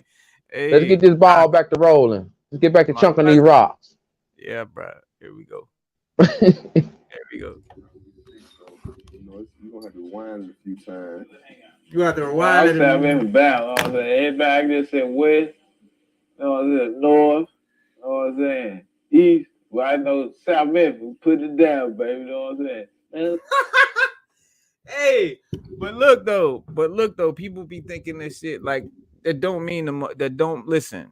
If you watching this right now, don't underestimate a motherfucker. That does not mean that we ignorant. That does not mean that we smart or unintelligent. Not in the least. Don't underestimate a motherfucker. Some of the stuff they say down here is like already wooded, baby. It's all gravy, all that. Talking about the rat killing, you know, talking about going back to rat fixing. And let's say Jew for a Jew, as a matter of fact. What's up, Jew? Jew is like saying nigga. You know what I'm saying? Like, Stop. Okay, hold. I want everyone to please pay attention to this part, because we are going through this shit right now. And look at the difference then and look at what we going through now. Okay, hit play, Reno. All right. And I'm gonna run it back 10 seconds so y'all can get the gist of it. We talking about Jew. You know, talking about going back to rat fixing. And let's say Jew for a Jew, as a matter of fact. What's up, Jew? Jew is like saying nigga. You know what I'm saying? Like, Instead of saying, what's up, nigga? What's up, nigga? What's up? You know, it's like, what's up, Jew? You know what I'm saying? I mean, we haven't experienced, you know, any negative, you know, reaction from that yet. But I'm sure if we was to go on do a major deal, we could use that in our rap. They don't think Southern cats are lyrical. It's not that. It's just that you don't understand what we saying. When we say Jew, oh, your mind go off into a whole nother realm. Oh, he's anti-Semitic. You know, we got different. Did you hear that? Did you hear that? Oh, he's anti-Semitic. Do y'all know how I want people to understand that this documentary was years back? Right. You see everybody in here look young as hell. They wearing the NBA hats. This is years back. Yes. And look at what we missed. Look what was right up on our noses. Yeah. Yeah. You know what I'm saying? Ain't that crazy that he said that then? And look at what we going through now. Right. I just wanted to make that point on how the media really do be boosting shit and doing shit. You know what I'm saying? Yeah. If they could say the shit that easy back then and nobody have a problem with it, and then they explain, okay, if somebody did have a problem with it, we wouldn't say it. Now look. Folks are getting canceled and all type of shit. You see what I'm saying? Yeah. Ain't that wild? Ain't that wild? Yeah, you're right, Lito. Ain't that wild, y'all? I'm just saying, y'all. Ain't that wild? Ain't that wild, y'all? That we hear this right here. We just heard this, us to few together. What we just heard, 2005 now. So you're right. Everybody young, the NBA fitted hats. I mean, that was you know, near 20 years ago. Right. That's damn near 20 years. And now look at what they saying now. Look at what they doing now. The same anti-Semitic word. You know what I'm saying? And I'm be honest with y'all. That's a word that I don't hear every day. You know what I'm saying? I had to actually look. Yeah, I don't hear that every day. Anti-Semitic. Yeah. Right. And when it comes to the word Jew, we in Alabama, we was taught not to even use that word like that. Like, don't even use that. That's their word to use. You know how we was talking about the different reasons and different cultures and stuff. Like in Florida, that was never a term. Like Jew was not a term. Like we didn't say that. But in Mississippi or wherever they talking about, that's what they said. And it had nothing to do with Jewish people at all. Yeah. You know what I'm saying? But yeah. It's, you know, you never know, man, till you let a motherfucker explain what the fuck they saying. True. But yeah. The media, bro, yeah, I mean, from East Coast to West Coast, beef, all that shit, the media stir that shit up every time. We still Southerners. Our culture is still primarily what binds us. The dirty South, what it's about, rolling up, smoking it out, keeping it hot like a pail of juice, just Texas type juice, making country rap tunes. The dirty South. Media is controlled out of two places. Killer Mike. One, New York. A lyricist. Second, Los Angeles. At some point, man, the people who control hip-hop magazines either willfully committed or unwillfully omitted to tell our story. You know what I'm saying? And at the end of the day, they're going to have to live with that. The South. At some point, man, the people who control hip-hop magazines either willfully committed or unwillfully omitted to tell our story. You know what I'm saying? And at the end of the day, they're going to have to live with that. The South has influenced every form of music, popular music you can think of. So it's only natural. You know what I'm saying? At the end of the day, they're going to have to. You heard what he said. The South has influenced every form of music, popular music you can think of.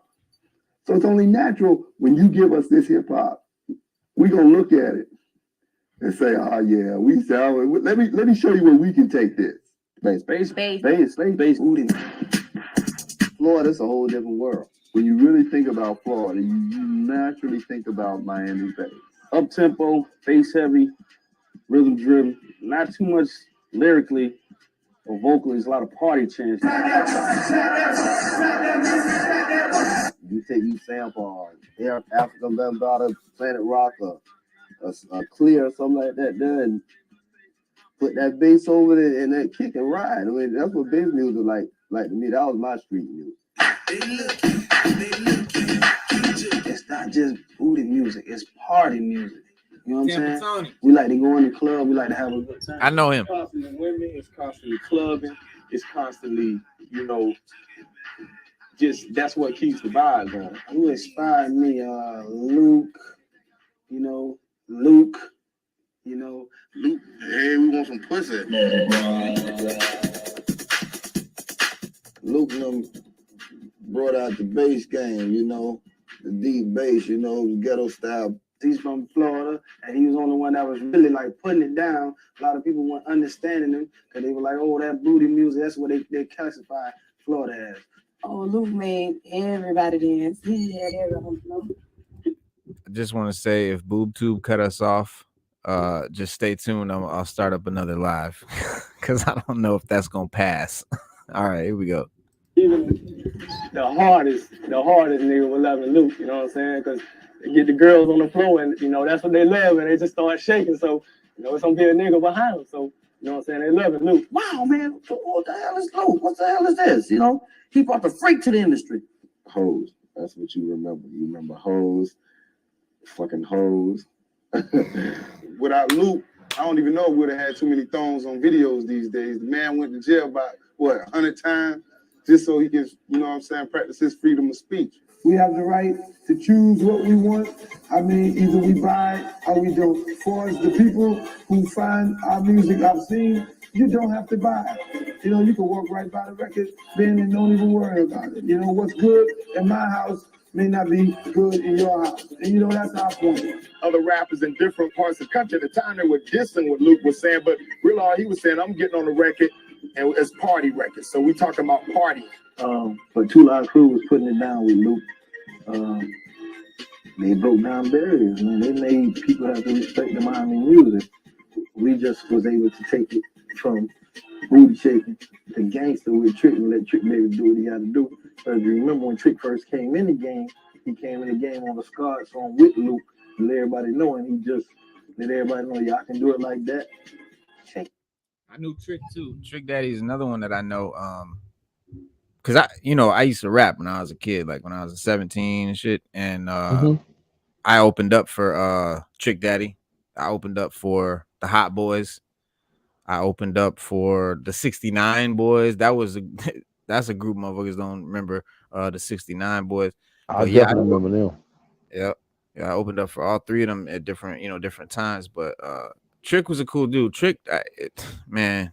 So I can tell y'all the story. You want to hear the story? So we do our show and everything. We open up and the whole thing, and it was great. And we celebrating and chilling in the club, and because it's in a nightclub. And Trick comes out, he's doing his thing, and Trick Daddy come out to do his part.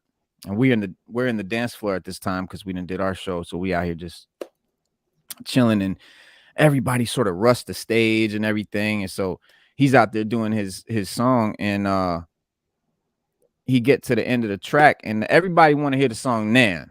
That's the song that everybody want to hear. That's the big hit at the time, Nan. And so he's like, bag back. What translated back up, right? He's saying back up. He's saying bag back. I ain't gonna sing Nan. And he back up. I ain't gonna sing Nan. And when he's doing that, someone grabs his Rolex, someone grabs his watch and pulls it off. And at that point, he's like to his boy, he was like, yeah, him right there. And bro, he came to our city. Bro, a chair came off the balcony, glasses started getting thrown, the whole thing erupted. They started beating on Trick Daddy. It was a whole thing. He run out the exit. He's running through the parking lot. I remember an image of Trick Daddy with one shoe on, running to his van, because the crowd, like, it was crazy, bro. Yeah, it was crazy. But yeah, here we go. So we're gonna talk about Trick Daddy. He's very talented. I love his lyrics. I love the way he writes. Trina, she's hardcore, you know what I'm saying? She's freaky with her shit. She hardcore with her shit. She's just nasty. I dig her to the fullest. It's my role model right there. Florida shit like a big old dick. So they can't do be freaky down there. You know what I'm saying? State of Florida shit like a big old ass dick. So I guess that's where they got this freaky shit from. From Luke, he looked at the state of Florida and say, oh, we finna freak down here. Stupid. As you might. Bass. I like the scratch fast.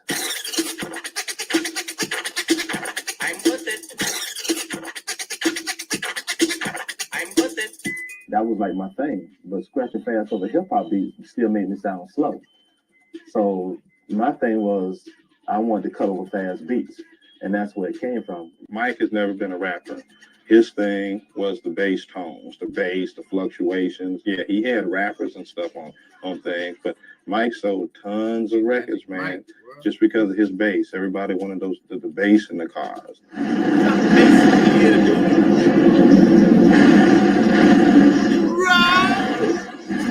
A car rolled by, and they had dropped the bass slow way down. I mean, talking about it was so slow that I couldn't hardly understand it. And so it made me mad. I'm like, why they taking my song and doing that? So then I did Feel the Bass, which was a slow song. But if you slowed it down, the bass would disappear and it would tear your speakers up because it would drop the bass down so low that you couldn't hear it, but it would make your speakers sit there and just flutter. You know, it would tear your coil up. So I said, okay. So I said, I got something for them if they slow this down.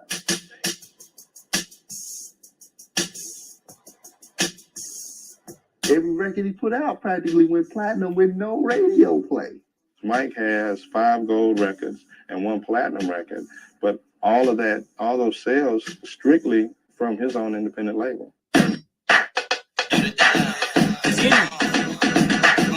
When you think of Florida and you think of DJs, the main group of DJs that comes to mind is the group called Jam Pony Express. It is Jam Pony. Oh, Jam Pony. These guys would take records, popular records, and they talk over them. Bass check. 1, 2. Coming through with the old school bass. Jam Pony Express DJs in the place. You know, them niggas jam on them tapes. Bro, you don't know how nostalgic that is right now, bro. I haven't. Man, what? Long, man. God damn. I haven't heard that so long. I told you I haven't seen this documentary yet, so that was crazy just now. I'm about wow.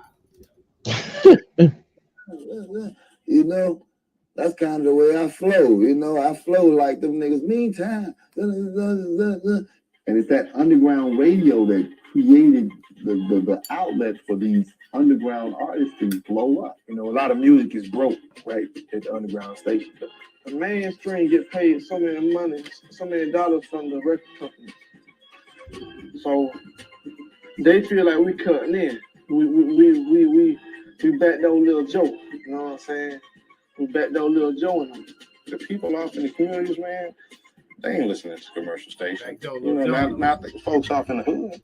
They listening to the pirates because the pirates play exactly what they want to hear. You know what I'm saying? Holler at your country cousin, and whatever you want to hear, I will put it on right now. Right now. Right now. Really, you can have the hottest album in the world, but I let my audience, I let my listeners decide the fate. If I'm a rap artist, I can't come up to any major radio station and say, hey, play my record. It's not going to happen. I don't have the money. I don't have the clout. And I didn't invest millions of dollars to have the video played so that BET can play it, so that, Cumulus can play it on 200 of their stations, as well as Clear Channel on their stations.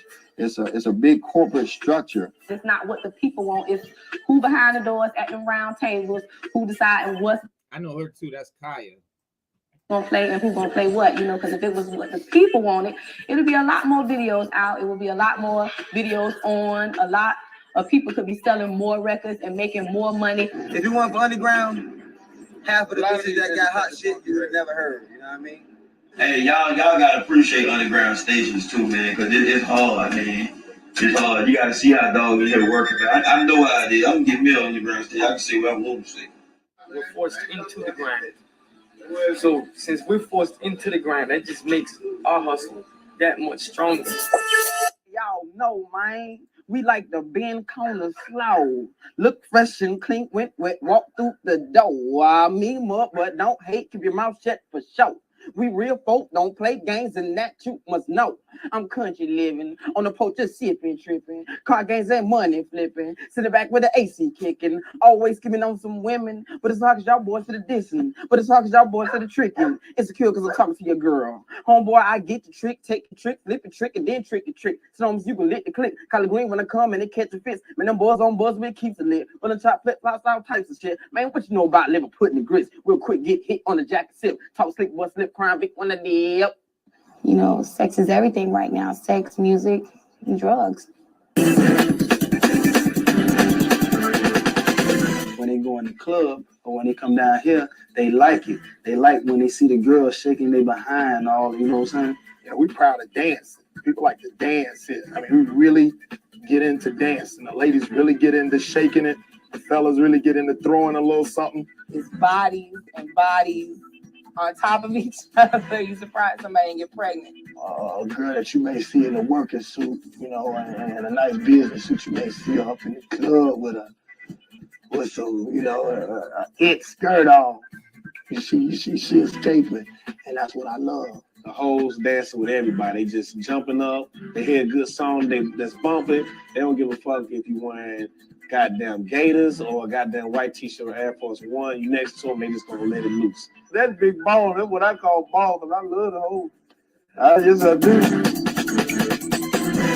See, you what you get. If you bring your whole ass to Jamie, you gonna get some real food. Gotta go to them fucked up ass club where they ain't got nothing sandwiches. You understand me? It's real food. Look at it. Look at it. Look at it. Now I gotta go. Now if you want it, you gotta work it. Like people come to the South to go to the strip club because it's like you can't see nothing like this nowhere else. Like these girls can make their butt jump and their stuff pulse. I don't know how I tried. I ain't gonna lie. I went home. Basically, the strip club is how I tested my music out. And that's real. That's real. The strip club, that's where a lot of songs, you know, that's where a lot of rappers in the South test their stuff out, you know. Mm-hmm. They try it out. The strip club is the biggest. And you know, the dance culture, the club culture in the South, that's, you know, that's where the music comes from. That's why it is the way it is. Yeah, the strip club scene definitely made a lot of rappers money as well, and notoriety. Absolutely. Studio, you know what I'm saying? We go track. I go to the studio. I mean, I go to the strip clubs. If the girls shaking to and they dig it, you know, so I know I have a record. You see what I'm saying? If the girls buzz don't lie. If the girls buzz moving to a record, I got a record. When the guys see the dancing and hearing the music, I don't know, it's in the stick more. I don't know, but it's in their memory. I try not to attend those. That's where, you know, they had the place that they would go and test their music, and at the same time, it was a place that kind of like went along with the music. You know what I mean? Ooh, lap dancing. A moment of silence for the strip clubs down south. In M-Town, you come to our strip club, I might not need to be saying this, but I just got to keep it real. You know what I'm saying? You're going to get some pussy in our strip club. You're going to get some head. You're going to get some pussy for the low. Pimping it's a fly lifestyle. It's something, you know, that's how really that's how I created Dirty Down. The whole fly vibe. We always had the strip clubs down here. They're very lucrative. You know what I'm saying? Okay, so this video is on YouTube. Now, if they shut me down for playing this, hypocrite YouTube. So, all right, now YouTube, remember that when you don't shut me down. Now, this is on YouTube. All right. So what I do, the girls who down for me and everything want to get that money. You see what I'm saying? Drop off the strip club, boom, they coming out, they making $500, $600, $700 a night, a G a night sometimes. You know, there's a lot of profit involved in that. You see what I'm saying? By the same token, they're seeing stuff. They wouldn't ordinarily have cars, apartments, condos, that type of thing, fly clothes, the Gucci product. You see what I'm saying? When they finish messing with me, you know what I'm saying? They have all that. They have the fly stuff that they need. Everywhere where there's artists, there's men, you know, they want to see beautiful women. You know what I'm saying? I mean, come on, which guy? I mean, everywhere you go with females, there's always an opportunity, you know what I'm saying, for those females to end up being with somebody. And what better than make some money off of it, you know what I'm saying? My conversation covering me when I'm old and ugly. Bitches still gonna be loving me, rubbing me when I hate, waking me where I wait, taking it to the street and retrieving their daddy cake. Make no mistake about it, pimping I'm bold and beautiful. From my hair to my cuticle, macking as usual. Do your bitch something that you wish that you could do. Hoes love me, and that feeling is mutual. I don't discriminate or investigate. You can live in the rich section or on section 8. Have a flat chest bitch or the breast that's fake. You don't gotta know shit. Put on your dressing shape. I sets the dates. You just perform a service. I'm in the car waiting for you. Don't be long and nervous. I heard it's not what you put in the bitch, what you get out. I put game in her so I don't have to beat the shit out. I'm about to die. Everything else, secondary. Go get my cream. By any means necessary. And I'm checking every bitch in the place who put a dick in her face for free instead of getting that cake for me.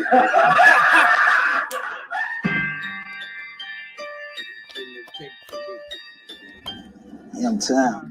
One of the first kids that actually really broke the scene out of Memphis on the rap scene was Gangsta Pat. Pat, I'm the gangster, you know what I'm saying? This name speaks for itself. One of the first cats from Memphis that really kind of blew up, you know what I'm saying, beyond Memphis. He was hard, and he talked about it, and it was real, you know. During the same time when Pat was out, we had this guy named Pretty Tony that was out. He had the song I called Get Buck. The Get Buck thing was like a chant that we used to say at the clubs when we used to do the gangster walk. Man, that is the Memphis thing. Memphis started it. A lot of people done try to pick up and snatch it and do different things and add their own twist to it. Capper, real like name of Adrian Norfolk. He was one that danced for Hammer. And he took it to Hammer. You know, he originally he got it from some guys in Memphis. So Hammer brought it out, made him more famous than anybody, but it originated here in Memphis.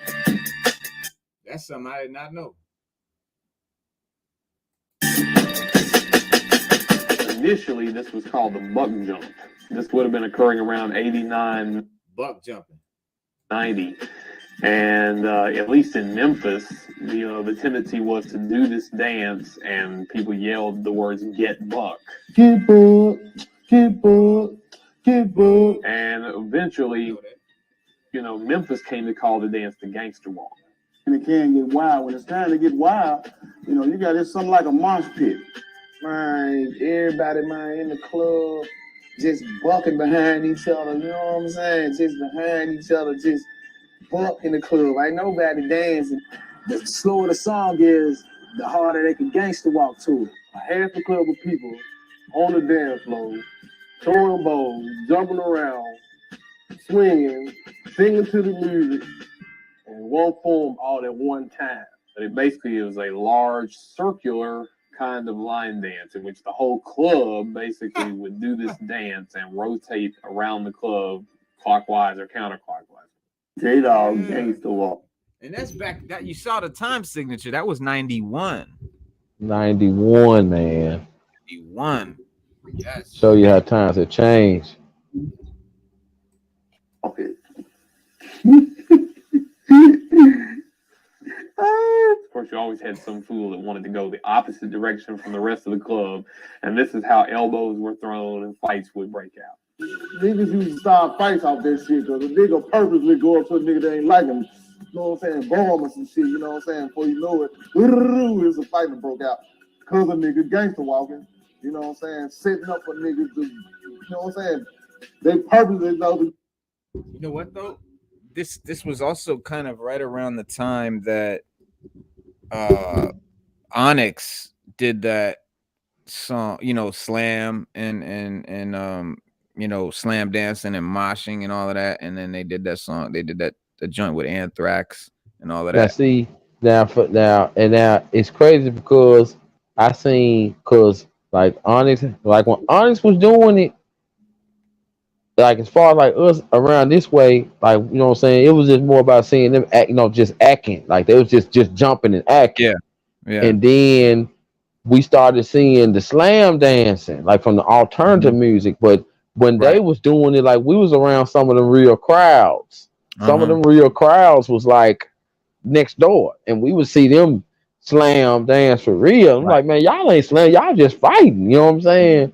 Yeah. And then when when the Memphis and them started coming with it, and certain little artists, and we started getting introduced to it. You know, it started with the bouncing, and then once it got to the club, I'm seeing a lot of clubs get messed up. I'm seeing a lot of good scenarios get messed up because of when that song come on, it's over with, because that's like a introduction to come to the dance floor and just fuck the whole scene up. That's just messing up everybody and go home. Yep. And go bananas. That's it. Yep. Yeah, man. So it's interesting, man, because it was right around the same time. Other niggas gangster walking, you know what I'm saying, setting up for niggas to, you know what I'm saying, they purposely know you probably get about 5-6 niggas like, man, yeah, that boy is over there, that boy is over there. The beat come on, soon is that particular song they waiting on, soon they hear that mother, they just start gangster walking. Brothers think you just dancing and shit, but they over there plotting. They slowly get their way over there to the dude. Before you know it, they circling the motherfucker, then, And, you know, I think it's that kind of atmosphere that produced the 666 hit, Tear the Club Up, because these little fights would jump off when folks got to gangster walking. And it got so raucous and rambunctious that you go into Mississippi, into some of these little small towns, and you'll still occasionally see a club, and they'll have a sign up, no gangster walking. You seen the whole crowd rocking with every artist that got up there, from Squeaky, the Project Players, Tom Ski, 8-Ball. Anybody that got on stage, you know, they got up there and did their thing. But also the crowd gave back the love by gangster walking. That was a part of our culture, you know what I'm saying, a part of the hip hop scene here in Memphis.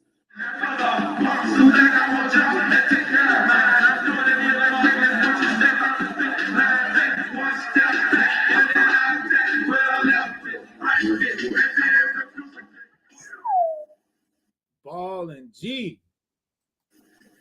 Man, from coming out hard.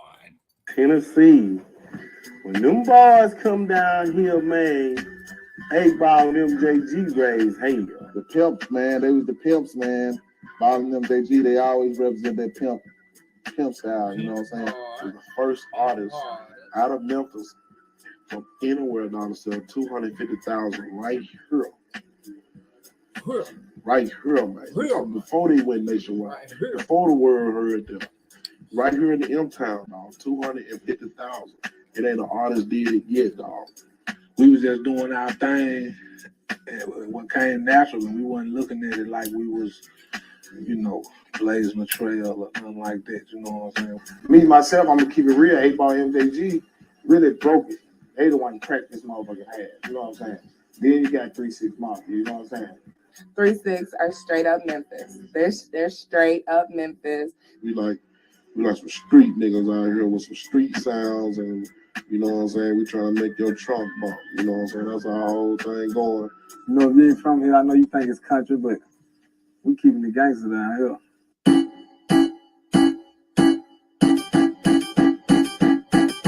Man, sometimes the doggone club be outside the club, you know what I'm saying? Parking lot is that's the showroom. That's where everybody get their shine. You know, girls, if they got the outfits on, they flaunt them. If players got the rides, they got them out there. Me and my niggas on a mission. Yeah, man. That parking lot pimping big shit down here. You know, a lot of niggas don't want to go in the club and shit. Cause you know, some clubs might enforce dress code, but after the club get out, Hang on you. We call it the let out. The let out. I think because so much goes on inside in the club, like I said, you know, taking all that to be true, and you just, you know, after it's over, a lot of times the fellas want to show the girls, yeah, we weren't just singing, we got that. You know what I'm saying? I'm sitting on the 24. I got this in my trunk. I can do this for you, So they out in the lot, you know what I'm saying? Showing everybody what they can do and what they got. And you know what's funny? A lot of cats in the South, man, actually don't try to go out to the club until the let out jumps off because it's free. I mean, all you gotta do is hang out with the boys and you get to catch all the women that are coming out of the club. I ain't going to the club. Bro, he not lying, bro. This, I swear to God, we had a little club. It was like a little club that, and it wasn't a club. It was a little a little concrete shack, bro. That's probably about the size of this room I'm in, and it was a little concrete little shack, little square little building with a parking lot around it. And after the clubs in Tampa, Ybor City, everywhere, after all the clubs let out 3 a.m., everybody would come to this parking lot, and we would just, everybody would just park and just surround this little building. Was a little food shop that was only open at 3 a.m. It opened up at 3 a.m. and it cooked like fried chicken and different like little food. You could just order whatever you want. Everybody would just stand out there, and that shit was way more crunk, way more live, way more fun than the club. That's the shit we look forward to. And I happen to live like I could see the spot from where I was at, my spot. So we sometimes, like he said, we wouldn't even go to the club. We would just go over there at 3 a.m. and shit. And that's where the most shit would happen. Mm-hmm. Let's not panic in the club when the women got to come out the club. We got a car show outside, a fashion show outside, a beauty contest outside. You know what I'm saying? A drone contest outside, and you got the club on the inside.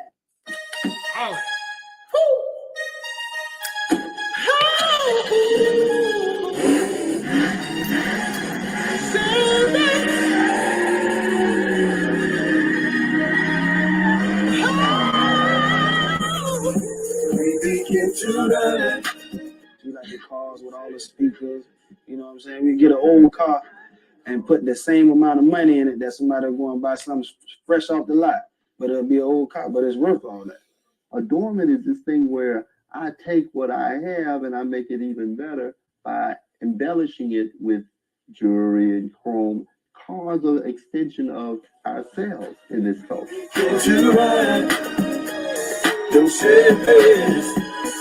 Niggas mostly ride the old school shit. Then the flip flop paint, 13 colors of rainbow, Skittle, whatever you want to call it. You know what I'm saying? Swerving on them 22 or them 20. We had, you know what I'm saying? Like it'll be a whole, like for St. Pete where I'm from, like MLK. So all down MLK will just be bumper to bumper candy paint, you know what I'm saying? Like a car show, bro, like the illest shit you ever seen. And that's real. Motherfucker will go buy an old box Chevy or an old, 80s something or 70s something, just nothing little car. And by the time they done with it, that shit worth more than the Benz. Believe me. Yeah. Way more than the Benz. We definitely had a lot of around here in Alabama, Montgomery, Birmingham, all throughout the bottom and the top. We had a lot of candy coated and rims and competitions, and then it got to the point to where then all of a sudden the mixed match folks would come in. They would have the dope car but wouldn't have the system, or they had a dope system but the car wouldn't be dope. But just because it's banging, you know what I mean? Yeah. So.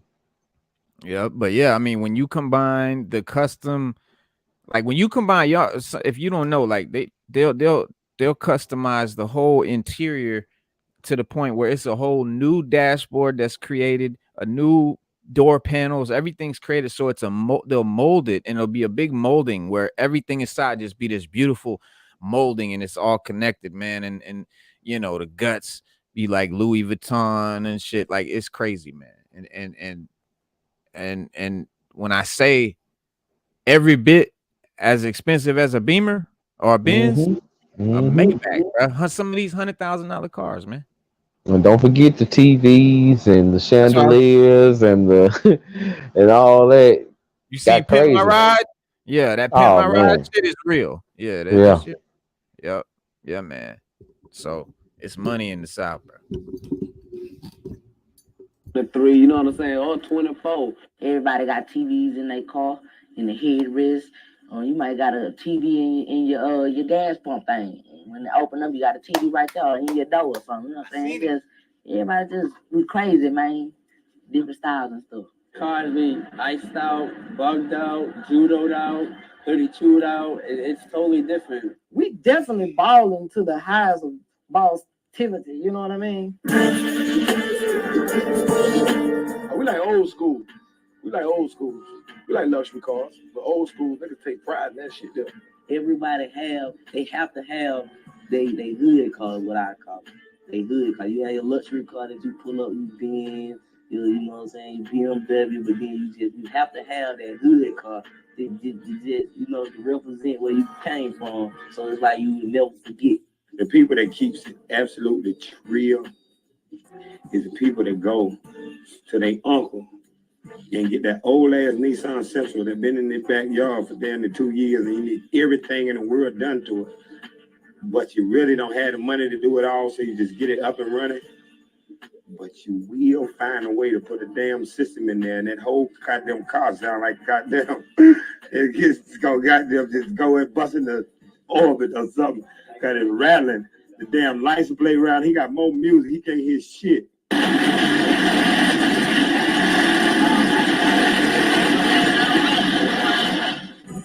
They'll take anything and make it work. You can see a brother out there with a 87 Pinto. He had that thing looking like a Bentley. I done seen a nigga with 4 TVs and a motherfucking 92 Nissan Maximum on dubs. I ain't bullshitting right out here, right on this damn street, nigga. It might not get but a couple of feet, but that couple of feet is gonna look good than a motherfucker. You see what I'm saying?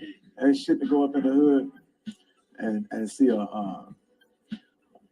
$13,000 house about to fall down, you know what I'm saying? But in the driveway, nigga, you know what I'm saying? It might be $60,000 worth of merchandise parked in the driveway, you know. I seen a motherfucker with 3 TVs in his car. His shit was pulled over on the side because the motherfucking engine locked up. Now, he knew his shit was smoking from day one. His shit smoking from day one. Now his engine locked up. Now he got TVs up in the motherfucker, and he flagging the motherfucker down. I'm thinking like, shit, what? I pulled over to the motherfucker. I'm like, shit, what we finna do? Post up outside? Bump your shit? He like, no, man, I need to jump. I'm like, man, fuck you. Nigga, you done put $10,000 into your shit, and you said, fuck the engine. I'm out. I left that nigga on the side of the highway, man. I thought we was finna flex, man. I saw one cat with it one day, and I thought that was just that one cat. He had a chandelier hanging from the top of his car. And next thing you know, I started.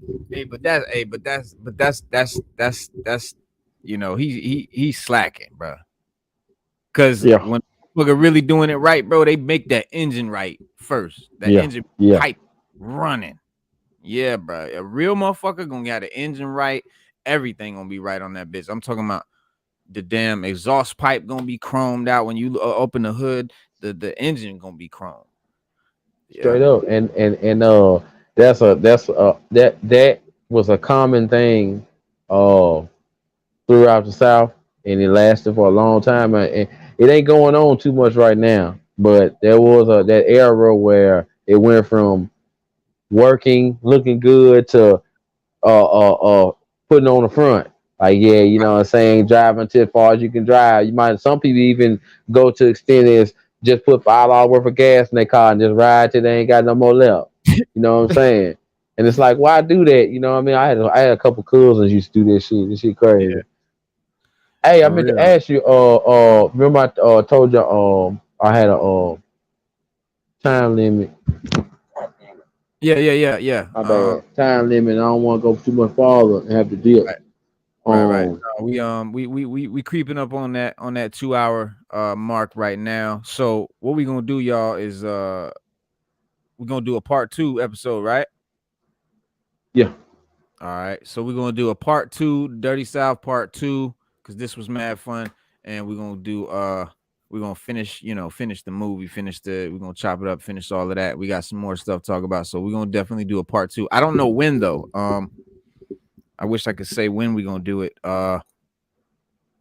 Because Wednesday we've got ASAP Imagination, my homeboy that does the comic books, that comes on and sometimes, and he's a publisher, and he's bringing one of his comic creators on. That's Wednesday. Saturday we wide open. Really ain't got no big plans for Saturday.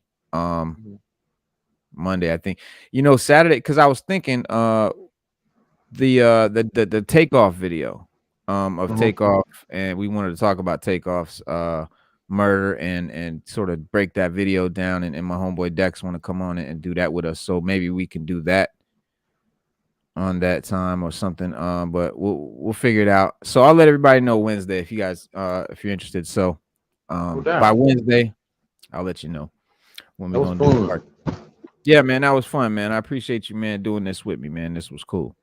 I enjoy going down the road and seeing everybody's memory lane and some of their favorites. So everybody in the chat, I enjoyed seeing y'all who y'all like and you know what I mean, y'all pair ups and memories and stuff like that. And it's good to Yeah. see like when Marshall Warpath when he was talking about his partners in Denver was bumping DJ Magic Mike. So that show you how far and show you how far music stretch. Yeah. You know what I'm saying? Show you how Yeah. far music stretch. You know what I'm saying? You can hear it. They listening to the South and the Midwest, and we listening to the North down South. You know what I mean? And vice versa. And then people on the other side of the world, they hearing our music too. Yep. So that's real dope to go through and break down and hear and you know what I mean, stuff like that. So yeah, definitely want to do the part two.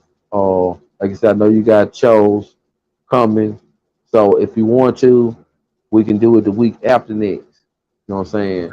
Okay. So the Monday that's coming, do your regular 6 element, shout out Stu, shout out Solid, and then the one after that we'll do part two. That way you can get your regular show in and Wednesday show, Friday show, and don't worry about changing nothing. We'll just plan that ahead of time. Sounds good. Sounds good You to know me. what I'm saying? I'm with it. I'm with it. And maybe we can find some more cool stuff to add in with it as well. You know what I'm saying? I know I'll look for some shit, some more pictures, some more shit like that. And I definitely want everybody that's here to come back and when we do come back anyway to the 6 Element Hip Hop. If you ain't subscribe. And you know what I'm saying? But definitely come back and share your opinions and facts with us and reminisce with us going down the lane in the South. It's because if it, like you said earlier, at the first of the show, it rarely gets done. Yeah. Absolutely. And if you are watching this now and you came in late, you know what I'm saying, you just came in, play it back. This was a great show. You'll have a lot of fun. If you was in the chat or you wasn't in the chat, please leave a comment down in the comment section. Let us know what you thought about the show. Let us know what, you know what I'm saying, your input, you know what I'm saying, your favorite memories. Tell us your you know what I'm saying, your memories of the South and whatnot. And we'll see you guys Wednesday, because we live every Monday, Wednesday, and Saturday at 6:30 p.m. Eastern Standard Time. That's New York time. So we'll be here Wednesday, and we'll see y'all then. Peace. Thank you. Thank y'all.